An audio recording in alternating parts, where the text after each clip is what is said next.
Hello students, history class which तुहाडा स्वागत है। अज असी यूनिट सैकेंड शुरू करांगे। अज दी क्लास का क्वेश्चन है अमेरिकी क्रांति के कारणों अते परिणामों की चर्चा करो। अज का क्वेश्चन असी MBD विचों करांगे क्योंकि इसकी जिहड़ी लैंग्वेज है वो बहुत आसान है, तुहानूं छेती याद होगी। परंतु तुसी चाहो तो MS मान की किताब विचों भी इस क्वेश्चन को तैयार कर सकदियां हो, परंतु मेरी दृष्टि नाल ये MBD विचों किया जाए तो ज़्यादा वधिया होगा। शुरू करते हाँ अमेरिकी क्रांति के कारण अते परिणाम। पहला जान पछाण। 18वीं सदी के मध्य तक उत्तरी अमेरिका विच 13 ब्रिटिश बस्तियां वस गईयां सन।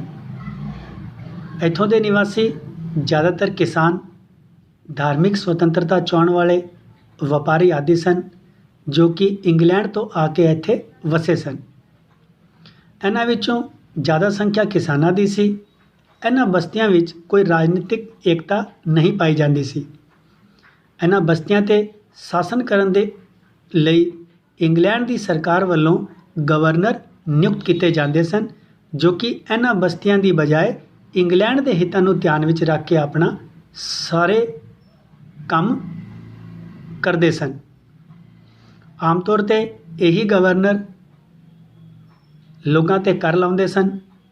इस कारण बस्तियां के लोग इन्हां नूं अपना शासक समझते सन। जल्दी ही इन्हां बस्ती के निवासियों विच अपनी आज़ादी का विचार पनपन लग पिया। सिट्टे वजों 1776 ईस्वी नूं क्रांति हुई। ये क्रांति अमेरिका की क्रांति के नाम तो जानी जाती है। ये क्रांति 1783 ईस्वी तक चलती रही। स्टूडेंट्स, इत्थे मैं तुहानूं बेसिक गल दसदा। जिस तरह ब्रिटेन ने भारत नूं गुलाम बनाया सी, उस तरह ब्रिटेन ने अमेरिका नूं भी गुलाम बनाया सी।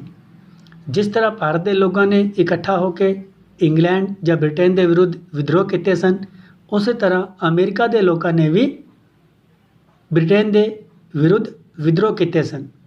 जिस तरह 15 अगस्त 1947 ईस्वी नूं भारत आज़ाद होया सी, उस तरह 4 जुलाई 1776 ईस्वी नूं अमेरिका भी इंग्लैंड तो आज़ाद होया सी। हुण शुरू करते हाँ अमेरिकी क्रांति के कारण। अमेरिका की क्रांति विश्व इतिहास विच एक अद्भुत घटना मनी जाती है। इसकी शुरुआत एकदम नहीं हुई सी। इस क्रांति के पीछे अनेक कारण जिम्मेवार सन। इन्हां कारणों नूं असीं 2 भागां दे विच वंड सकते हाँ। पहले भाग हन स्थाई कारण अते दूजे हन तत्कालीन कारण। दोवां दा असीं बड़े ही डिटेल दे विच चर्चा करांगे। इन्हां विच पहला है स्थाई कारण। स्थाई कारणों विच पहला है नो वाहन एक्ट। 1651 ईस्वी, 1660 ईस्वी और 1699 ईस्वी विच इंग्लैंड की संसद ने नो वहन संबंधित एक्ट पास किए। इन्हां एक्टां या कानूनों के अनुसार ये घोषित किया गया कि बस्तीवासी अपना व्यापार केवल इंग्लैंड के जहाज़ों द्वारा ही कर सकते हैं। वो किसी होर देश के जहाज़ द्वारा अपना माल विदेशों में नहीं भेज सकते सन। वो होर देशों के नाल सीधा व्यापार भी नहीं कर सकते सन। बस्तियां विच आने वाला माल अते बस्तियां तो जाने वाला माल पहला इंग्लैंड जाता सी अते उत्थे इस ते चुंगी कर लाउण दे बाद वो अपनी मंजिल तक पहुँचता सी। इन्हां प्रतिबंधों के कारण बस्तीवासियों विच असंतोष फैल गया अते वो इंग्लैंड की इस नीति का विरोध करन लग पे। बस्तीवासियों के इस विरोध को देखते हुए इंग्लैंड के प्रधानमंत्री रॉबर्ट पॉल ने तुष्टिकरण की नीति अपनाई अते चावल एक्ट पास करवा लिया। इस एक्ट के अनुसार बस्तीवासी अपना चावल का व्यापार सीधे यूरोपीयन देशों के नाल कर सकते सन। परंतु इसके बाद आने वाले प्रधानमंत्री ग्रैनविल ने तुष्टिकरण की नीति नूं छड्ड दिता अते बस्तियां के व्यापार ते कठोर नियंत्रण लागू कर दिते। उसकी इस नीति के कारण बस्तीवासी इंग्लैंड के विरुद्ध हो गए अते उन्होंने विद्रोह का मार्ग या राह अपना लिया। अगे है धार्मिक कारण। अमेरिका की क्रांति के पीछे धार्मिक कारण भी जिम्मेवार सन। ਇੱਥੋਂ ਦੀ ਬਸਤੀਆਂ ਦੇ ਨਿਵਾਸੀ ਵੱਖ-ਵੱਖ ਧਰਮਾਂ ਤੋਂ ਸੰਬੰਧਿਤ ਸਨ। ਇੰਗਲੈਂਡ ਵਿੱਚ ਧਾਰਮਿਕ ਪ੍ਰਤਿਬੰਧਾਂ ਦੇ ਕਾਰਨ ਹੀ ਇਹ ਇੰਗਲੈਂਡ ਛੱਡ ਕੇ ਬਸਤੀਆਂ ਵਿੱਚ ਜਾ ਕੇ ਵਸ ਗਏ ਸਨ ਅਤੇ ਉਹਨਾਂ ਦੇ ਮਨ ਵਿੱਚ ਆਪਣੀ ਮਾਤਰੀ ਭੂਮੀ ਯਾਨੀ ਇੰਗਲੈਂਡ ਦੇ ਪ੍ਰਤੀ ਕੋਈ ਪਿਆਰ ਨਹੀਂ ਸੀ। ਇੰਗਲੈਂਡ ਦੀ ਸੰਸਦ ਦੁਆਰਾ ਪਾਸ ਕੀਤੇ ਗਏ ਕਾਰਪੋਰੇਸ਼ਨ ਐਕਟ ਅਤੇ ਟੈਸਟ ਐਕਟ ਦੇ ਕਾਰਨ ਵੀ ਕਈ ਕੈਥੋਲਿਕ ਅਨੁਯਾਈਆਂ ਨੇ ਆਪਣੀ ਮਾਤਰ ਭੂਮੀ ਜਾਂ ਆਪਣੇ ਦੇਸ਼ ਨੂੰ ਛੱਡ ਦਿੱਤਾ ਸੀ ਅਤੇ ਉਹ ਅਮਰੀਕਾ ਵਿੱਚ ਜਾ ਕੇ ਵਸ ਗਏ ਸਨ ਅਤੇ ਇਹਨਾਂ ਕਾਰਨਾਂ ਤੋਂ ਉਹਨਾਂ ਦੇ ਮਨ ਵਿੱਚ ਆਪਣੀ ਮਾਤਰ ਭੂਮੀ ਦੇ ਪ੍ਰਤੀ ਕੋਈ ਸਹਾਨੁਭੂਤੀ ਨਹੀਂ ਸੀ। ਇਹਨਾਂ ਪਰਿਸਥਿਤੀਆਂ ਵਿੱਚ ਇਹਨਾਂ ਬਸਤੀਆਂ ਦਾ ਇੰਗਲੈਂਡ ਦੇ ਨਾਲ ਸੰਘਰਸ਼ ਹੋਣਾ ਲਾਜ਼ਮੀ ਸੀ। ਅਗਲਾ ਪੁਆਇੰਟ ਹੈ ਚਰਿੱਤਰਹੀਨ ਵਿਅਕਤੀਆਂ ਦੀ ਮੌਜੂਦਗੀ। ਅਮਰੀਕਾ ਦੀ ਬਸਤੀਆਂ ਵਿੱਚ ਰਹਿਣ ਵਾਲੇ ਜ਼ਿਆਦਾਤਰ ਲੋਕ ਚਰਿੱਤਰਹੀਨ ਸਨ। ਉਹਨਾਂ ਵਿੱਚੋਂ ਅਧਿਕਾਂਸ਼ ਅਪਰਾਧੀ ਸਨ। ਇੰਗਲੈਂਡ ਦੀ ਸਰਕਾਰ ਨੇ ਹੀ ਉਹਨਾਂ ਨੂੰ ਉੱਥੇ ਵਸਣ ਦੇ ਉਦੇਸ਼ ਨਾਲ ਭੇਜਿਆ ਸੀ। ਬ੍ਰਿਟਿਸ਼ ਸਰਕਾਰ ਦਾ ਸਦਾ ਇਹ ਪ੍ਰਯਾਸ ਰਿਹਾ ਸੀ ਕਿ ਉੱਚੇ ਆਚਰਣ ਵਾਲੇ ਲੋਕ ਅਤੇ ਉੱਚੇ ਵਰਗ ਦੇ ਲੋਕ ਅਮਰੀਕਾ ਵਿੱਚ ਵਸਣ ਦੇ ਲਈ ਇੰਗਲੈਂਡ ਛੱਡ ਕੇ ਨਾ ਜਾਣ। ਜਦੋਂ ਕਦੇ ਵੀ ਕੋਈ ਜਹਾਜ਼ ਅਮਰੀਕਾ ਦੇ ਲਈ ਰਵਾਨਾ ਹੁੰਦਾ ਸੀ ਤੇ ਇਹ ਨਿਸ਼ਚਿਤ ਕਰ ਲਿੱਤਾ ਜਾਂਦਾ ਸੀ ਕਿ ਇਸ ਵਿੱਚ ਕੋਈ ਉੱਚ ਵਰਗ ਦਾ ਵਿਅਕਤੀ ਤਾਂ ਨਹੀਂ ਹੈ। ਇਸ ਤਰ੍ਹਾਂ ਦੇ ਚਰਿੱਤਰਹੀਨ ਵਿਅਕਤੀਆਂ ਦੁਆਰਾ ਆਪਣੀ ਮਾਤਰ ਭੂਮੀ ਦੇ ਲਈ ਕੋਈ ਆਦਰ ਭਾਵ ਦੀ ਆਸ਼ਾ ਰੱਖਣਾ ਬੇਕਾਰ ਸੀ ਅਤੇ ਇਹਨਾਂ ਦਾ ਇੰਗਲੈਂਡ ਦੇ ਨਾਲ ਸੰਘਰਸ਼ ਹੋਣਾ ਵੀ ਸੁਭਾਵਿਕ ਸੀ। ਕ੍ਰਾਂਤੀ ਦਾ ਅਗਲਾ ਕਾਰਨ ਹੈ ਹੋਰ ਦੇਸ਼ਾਂ ਦੇ ਨਾਗਰਿਕਾਂ ਦਾ ਉੱਥੇ ਹੋਣਾ। ਉਸ ਸਮੇਂ ਅਮਰੀਕਾ ਵਿੱਚ ਖੇਤੀਯੋਗ ਭੂਮੀ ਬਹੁਤ ਜ਼ਿਆਦਾ ਸੀ। ਇਹਨਾਂ ਬਸਤੀਆਂ ਵਿੱਚ ਪਹੁੰਚਣ ਵਾਲੇ ਅੰਗਰੇਜ਼ਾਂ ਦੀ ਸੰਖਿਆ ਵੀ ਬਹੁਤ ਸੀ। ਇਸ ਕਾਰਨ ਉਹ ਜ਼ਿਆਦਾ ਤੋਂ ਜ਼ਿਆਦਾ ਭੂਮੀ 'ਤੇ ਖੇਤੀ ਕਰਨ ਦੇ ਵਿੱਚ ਅਸਮਰਥ ਸਨ। ਇਸ ਲਈ ਜ਼ਿਆਦਾ ਤੋਂ ਜ਼ਿਆਦਾ ਭੂਮੀ 'ਤੇ ਖੇਤੀ ਕਰਨ ਦੇ ਉਦੇਸ਼ ਨਾਲ ਇੰਗਲੈਂਡ ਦੀ ਸਰਕਾਰ ਨੇ ਯੂਰਪ ਦੇ ਹੋਰ ਦੇਸ਼ਾਂ ਦੇ ਲੋਕਾਂ ਨੂੰ ਇਹਨਾਂ ਬਸਤੀਆਂ ਵਿੱਚ ਅਨੇਕ ਸੁਵਿਧਾਵਾਂ ਪ੍ਰਦਾਨ ਕੀਤੀਆਂ। ਇਹਨਾਂ ਸੁਵਿਧਾਵਾਂ ਦੇ ਕਾਰਨ ਹਾਲੈਂਡ ਅਤੇ ਹੋਰ ਯੂਰੋਪੀਅਨ ਦੇਸ਼ਾਂ ਦੇ ਨਾਗਰਿਕ ਅਮਰੀਕਾ ਵਿੱਚ ਜਾ ਕੇ ਵਸ ਗਏ। ਇਹਨਾਂ ਵਿੱਚੋਂ ਜ਼ਿਆਦਾਤਰ ਸੰਖਿਆ ਡਚਾਂ ਦੀ ਸੀ। ਡਚ ਯਾਨੀ ਹਾਲੈਂਡ ਦੇ ਰਹਿਣ ਵਾਲੇ ਲੋਕ ਅਮਰੀਕਾ ਵਿੱਚ ਵਸਣ ਦੇ ਕਾਰਨ ਇਹਨਾਂ ਦਾ ਆਪਣੀ ਮਾਤਰ ਭੂਮੀ ਜਾਂ ਦੇਸ਼ ਦੇ ਨਾਲ ਸੰਬੰਧ ਟੁੱਟ ਗਿਆ ਅਤੇ ਹੁਣ ਉਹ ਹਮੇਸ਼ਾ ਦੇ ਲਈ ਇੰਗਲੈਂਡ ਦੀ ਸਰਕਾਰ ਦਾ ਵਿਰੋਧ ਕਰਨ ਲੱਗ ਪਏ। ਅਗਲਾ ਕਾਰਨ ਹੈ ਕਨਾਡਾ ਤੋਂ ਫਰਾਂਸੀਸੀਆਂ ਨੂੰ ਕੱਢਣਾ। ਇੰਗਲੈਂਡ ਅਤੇ ਫਰਾਂਸ ਵਿੱਚ ਹੋਏ 7 ਸਾਲਾ ਯੁੱਧ ਦੇ ਸਿੱਟੇ ਵਜੋਂ ਇੰਗਲੈਂਡ ਨੇ ਫਰਾਂਸੀਸੀਆਂ ਨੂੰ ਕਨਾਡਾ ਤੋਂ ਨਿਸ਼ਕਾਸਿਤ ਕਰ ਦਿੱਤਾ ਸੀ। ਇਸ ਗੱਲ ਦਾ ਬਦਲਾ ਲੈਣ ਦੇ ਲਈ ਫਰਾਂਸੀਸੀਆਂ ਨੇ ਅਮਰੀਕਾ ਦੀ ਬਸਤੀਆਂ ਵਿੱਚ ਇੰਗਲੈਂਡ ਵਿਰੋਧੀ ਭਾਵਨਾਵਾਂ ਭੜਕਾਈਆਂ।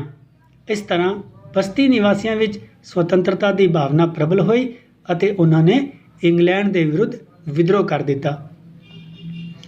ਅਗਲਾ ਕਾਰਨ ਹੈ ਆਵਾਜਾਈ ਦੇ ਸਾਧਨਾਂ ਦੀ ਘਾਟ ਜਾਂ ਅਸੁਵਿਧਾ। ਉਸ ਸਮੇਂ ਆਵਾਜਾਈ ਦੇ ਸਾਧਨ ਅਤੇ ਸੰਚਾਰ ਵਿਵਸਥਾ ਇੰਨੀ ਵਿਕਸਿਤ ਨਹੀਂ ਸੀ। ਇਸ ਕਾਰਨ ਇੰਗਲੈਂਡ ਦਾ ਅਮਰੀਕਾ ਵਿੱਚ ਇਹਨਾਂ ਬਸਤੀਆਂ ਨਾਲ ਸੰਪਰਕ ਬਹੁਤ ਘੱਟ ਸੀ। ਅਮਰੀਕਨ ਬਸਤੀਆਂ ਵਿੱਚ ਘਣੇ ਜੰਗਲ ਹੋਣ ਦੇ ਕਾਰਨ ਉੱਥੇ ਰੇਲਾਂ ਅਤੇ ਸੜਕਾਂ ਦਾ ਨਿਰਮਾਣ ਕਰਨਾ ਬਹੁਤ ਮੁਸ਼ਕਿਲ ਸੀ। ਇਸ ਕਾਰਨ ਇੰਗਲੈਂਡ ਦਾ ਇਹਨਾਂ ਬਸਤੀਆਂ 'ਤੇ ਨਿਯੰਤਰਣ ਬਹੁਤ ਢਿੱਲਾ ਸੀ ਅਤੇ ਜਦੋਂ ਬਸਤੀਆਂ ਵਿੱਚ ਵਿਦਰੋਹ ਹੋਇਆ ਤੇ ਉਸ ਨੂੰ ਦਬਾਉਣ ਦੇ ਇੰਗਲੈਂਡ ਦੇ ਸਾਰੇ ਪ੍ਰਯਾਸ ਅਸਫਲ ਰਹੇ ਕਿਉਂਕਿ ਇੰਗਲੈਂਡ ਦੀ ਸਰਕਾਰ ਵਿਦਰੋਹ ਨੂੰ ਦਬਾਉਣ ਦੇ ਲਈ ਉੱਥੇ ਆਪਣੀ ਸੈਨਾ ਨਾ ਭੇਜ ਸਕੀ। ਸਿੱਟੇ ਵਜੋਂ ਵਿਦਰੋਹ ਦੀ ਅੱਗ ਸੁਲਗਦੀ ਰਹੀ ਅਤੇ ਉਹ ਜਲਦੀ ਹੀ ਸੁਤੰਤਰਤਾ ਸੰਗਰਾਮ ਦਾ ਰੂਪ ਧਾਰਨ ਕਰ ਗਈ, ਜਿਹਦੇ ਕਰਕੇ ਅਮਰੀਕੀ ਕ੍ਰਾਂਤੀ ਸੰਭਵ ਹੋ ਸਕੀ। ਅਗਲਾ ਪੁਆਇੰਟ ਹੈ ਇੰਗਲੈਂਡ ਦਾ ਦ੍ਰਿਸ਼ਟੀਕੋਣ। ਇਹਨਾਂ ਬਸਤੀਆਂ ਦੇ ਪ੍ਰਤੀ ਇੰਗਲੈਂਡ ਦਾ ਦ੍ਰਿਸ਼ਟੀਕੋਣ ਵੀ ਉਚਿਤ ਨਹੀਂ ਸੀ। ਅੰਗਰੇਜ਼ ਉਹਨਾਂ ਨੂੰ ਝਗੜਾਲੂ, ਚਰਿੱਤਰਹੀਨ ਅਤੇ ਧਰਮ ਵਿਰੋਧੀ ਮੰਨਦੇ ਸਨ। ਅੰਗਰੇਜ਼ ਉਹਨਾਂ ਨੂੰ ਆਪਣੇ ਨਿਯੰਤਰਣ ਵਿੱਚ ਰੱਖਣ ਦੇ ਲਈ ਸ਼ਕਤੀ ਦਾ ਪ੍ਰਯੋਗ ਕਰਨ ਨੂੰ ਹੀ ਇੱਕਮਾਤਰ ਸਾਧਨ ਮੰਨਦੇ ਸਨ। ਫਰਾਂਸ ਦੇ ਨਾਲ ਚੱਲਣ ਵਾਲੇ 7 ਸਾਲਾ ਯੁੱਧ ਦੇ ਕਾਰਨ ਇੰਗਲੈਂਡ ਦਾ ਖਜ਼ਾਨਾ ਖਾਲੀ ਹੋ ਗਿਆ ਸੀ। ਇਹ ਯੁੱਧ ਬਸਤੀਆਂ ਦੀ ਸੁਰੱਖਿਆ ਦੇ ਲਈ ਹੀ ਲੜਿਆ ਗਿਆ ਸੀ ਅਤੇ ਆਪਣਾ ਕੋਸ਼ ਭਰਨ ਦੇ ਲਈ ਜਾਂ ਖਜ਼ਾਨਾ ਭਰਨ ਦੇ ਲਈ ਇੰਗਲੈਂਡ ਇਹਨਾਂ ਬਸਤੀਆਂ ਤੋਂ ਧਨ ਪ੍ਰਾਪਤ ਕਰਨਾ ਚਾਹੁੰਦਾ ਸੀ। ਇੰਗਲੈਂਡ ਦਾ ਵਿਚਾਰ ਸੀ ਕਿ ਉਸ ਦੀ ਵਿੱਤੀ ਸਹਾਇਤਾ ਕਰਨਾ ਇਹਨਾਂ ਬਸਤੀ ਦੇ ਲੋਕਾਂ ਦਾ ਧਰਮ ਬਣਦਾ ਹੈ, ਕਿਉਂਕਿ ਇਹਨਾਂ ਦੀ ਰੱਖਿਆ ਕੀਤੀ ਗਈ ਸੀ। ਪਰੰਤੂ ਬਸਤੀ ਵਾਸੀ ਧਨ ਦੇਣ ਦੇ ਲਈ ਬਿਲਕੁਲ ਵੀ ਤਿਆਰ ਨਹੀਂ ਸਨ। ਇਸ ਕਾਰਨ ਇੰਗਲੈਂਡ ਨੇ ਬਸਤੀਆਂ ਦੇ ਪ੍ਰਤੀ ਕਠੋਰਤਾ ਦੀ ਨੀਤੀ ਨੂੰ ਅਪਣਾਇਆ। ਇਹਨਾਂ ਪਰਿਸਥਿਤੀਆਂ ਵਿੱਚ ਬਸਤੀਆਂ ਅਤੇ ਇੰਗਲੈਂਡ ਦੇ ਮੱਧ ਯੁੱਧ ਹੋਣਾ ਲਾਜ਼ਮੀ ਹੋ ਗਿਆ। ਅਗਲਾ ਪੁਆਇੰਟ ਹੈ ਬ੍ਰਿਟਿਸ਼ ਰਾਜਨੀਤਿਗਾਂ ਦੀ ਉਦਾਸੀਨਤਾ। ਬ੍ਰਿਟਿਸ਼ ਰਾਜਨੀਤਿਕ ਬਸਤੀਆਂ ਦੇ ਅਸੰਤੋਸ਼ ਤੋਂ ਚੰਗੀ ਤਰ੍ਹਾਂ ਜਾਣੂ ਸਨ, ਪਰੰਤੂ ਫਿਰ ਵੀ ਉਹਨਾਂ ਨੇ ਉਸ ਨੂੰ ਸ਼ਾਂਤ ਕਰਨ ਦੇ ਲਈ ਕੋਈ ਯਤਨ ਨਾ ਕੀਤਾ। ਬ੍ਰਿਟਿਸ਼ ਸਮਰਾਟ ਜਾਰਜ ਤੀਜਾ ਅਤੇ ਉਸ ਦਾ ਮੰਤਰੀ ਮੰਡਲ ਛੋਟੇ ਵਿਚਾਰਾਂ ਦੇ ਸਨ। ਉਹ ਇਹਨਾਂ ਬਸਤੀਆਂ ਦੇ ਲੋਕਾਂ ਦੇ ਵਿਚਾਰਾਂ ਤੋਂ ਉਦਾਸੀਨ ਰਹੇ